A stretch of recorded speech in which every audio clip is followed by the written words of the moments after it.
कांग्रेस सांसद जयराम रमेश ने एक बयान में कहा है कि केंद्र की मोदी सरकार भले ही आंकड़ों को छिपाकर हकीकत से ध्यान भटकाने की कोशिश कर ले, लेकिन रिजर्व बैंक की रिपोर्ट ने सच्चाई सामने रख दी है। जयराम ने ट्वीट कर लिखा, संसद का विशेष सत्र समाप्त हो चुका है। इस सत्र को लेकर एक बात बिल्कुल साफ है, मोदी सरकार देश को कुछ महत्वपूर्ण मुद्दों, अडानी घोटाला, जाति जनगणना और विशेष रूप से बढ़ती बेरोजगारी, बढ़ती असमानता और आर्थिक संकट आदि से भटकाने की कोशिश कर रही थी। सरकार आंकड़ों को चाहे कितना भी छिपा ले, हकीकत ये है कि बड़ी तादाद में लोग परेशान हैं।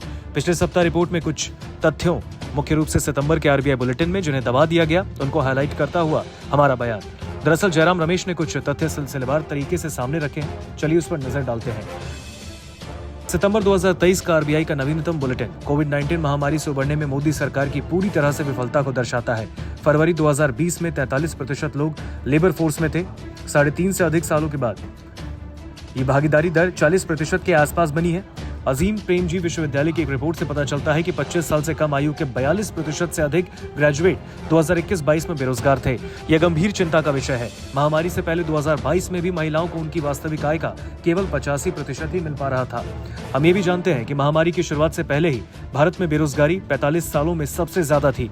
ये एक ऐसा आंकड़ा था जिसे मोदी सरकार ने बहुत छिपाने की कोशिश की। आवश्यक वस्तुओं की कीमतें तेजी से बढ़ रही हैं। इसका सबसे ज्यादा असर आम परिवारों को घरेलू बजट पर पड़ रहा है। टमाटर की कीमतों में अनियंत्रित उछाल को सबने देखा। जनवरी 2023 से तुअर दाल की कीमतें 45% बढ़ गई। कुल मिलाकर दालों का इन्फ्लेशन 13.4% पहुंच गया है। अगस्त से आटे की कीमतें 20%, बेसन की कीमतें 21%, गुड़ की कीमतें 11.5% और चीनी की कीमतें 5% बढ़ी हैं। आवश्यक घरेलू क्षेत्र में अनियंत्रित महंगाई अर्थव्यवस्था को मैनेज करने में मोदी सरकार की अक्षमता को दर्शाती है। मोदी सरकार की पूंजीपतियों को फायदा पहुंचाने वाली नीतियों ने आर्थिक लाभ को कुछ चुने हुए कंपनियों तक केंद्रित किया। इस वजह से एमएसएमई के लिए प्रतिस्पर्धा करना लगभग असंभव हो गया। मार्सेलस की एक रिपोर्ट में सामने आया कि 2022 में सभी मुनाफे का 80% सिर्फ 20 कंपनियों के पास गया। इसके विपरीत छोटे व्यवसाय की बाजार हिस्सेदारी भारत के इतिहास में सबसे निचले स्तर पर थी। 2014 से पहले छोटे व्यवसाय की बिक्री कुल बिक्री का लगभग 7% थी, लेकिन 2023 की पहली तिमाही में ये गिरकर 4% से भी कम हो गई। कंसोर्टियम ऑफ इंडियन एसोसिएशन के द्वारा 1 लाख छोटे व्यवसाय मालिकों के 2023 के सर्वेक्षण के मुताबिक 75% छोटे व्यवसायों के पैसे बर्बाद हो रहे हैं। निजी क्षेत्र को मिलने वाला ऋण विकास का इंजन है। एक दशक तक ऋण का स्थिर रहना अर्थव्यवस्था के कुप्रबंधन के लक्षण है। पिछले हफ्ते के आरबीआई बुलेटिन में दिखाए गए विश्व बैंक के आंकड़ों के मुताबिक 2004 से 2014 तक निजी क्षेत्र का घरेलू ऋण लगातार और तेजी से बढ़ा था।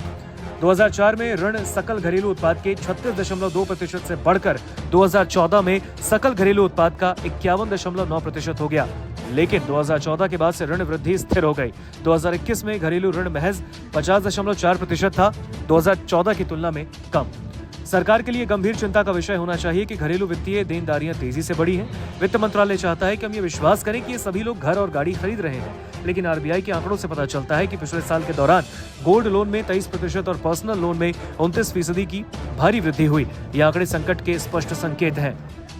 इससे पता चलता है कि लोग बुनियादी जरूरतों को पूरा करने के लिए कर्ज में डूबने को मजबूर हैं। इसके अलावा आरबीआई के आंकड़ों से पता चलता है कि घरेलू बचत वृद्धि वित्त वर्ष 2012 में सकल घरेलू उत्पाद के 7.2% से घटकर वित्त वर्ष 2023 में केवल 5.1% रह गई।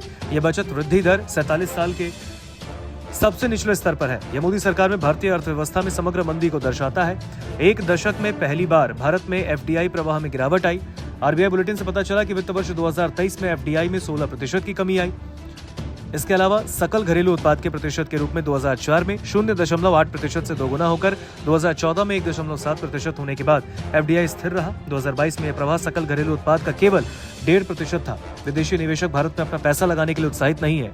इसका मुख्य कारण मोदी सरकार का मित्र पूंजीवाद, विफल आर्थिक नीतियां और सांप्रदायिक तनाव भड़काना है। बढ़ती बेरोजगारी, घरेलू आवश्यक वस्तुओं की बढ़ती कीमतें, एमएसएमई की घटती बिक्री, धीमी घरेलू ऋण वृद्धि, घरेलू वित्तीय देनदारियों में वृद्धि और बचत में कमी और एफडीआई में गिरावट से लेकर मोदी सरकार ने सभी क्षेत्रों में अर्थव्यवस्था का ठीक से प्रबंधन नहीं किया। सामान्य परिवार और छोटे व्यवसाय भारी दबाव में है। सरकार इस स्थिति को ठीक करने में अक्षम है। वो इसके बजाय डेटा को विकृत करने में और दबाने में व्यस्त है। नमस्कार, मैं हूं मानक गुप्ता। अगर आपको हमारा ये वीडियो पसंद आया हो तो इसे लाइक और शेयर जरूर करें और हां, हमें सब्सक्राइब और फॉलो करना ना भूलें ताकि आप देश और दुनिया की कोई खबर मिस ना करें। तो जुड़े रहिए हमारे साथ और देखते रहिए न्यूज़ 24।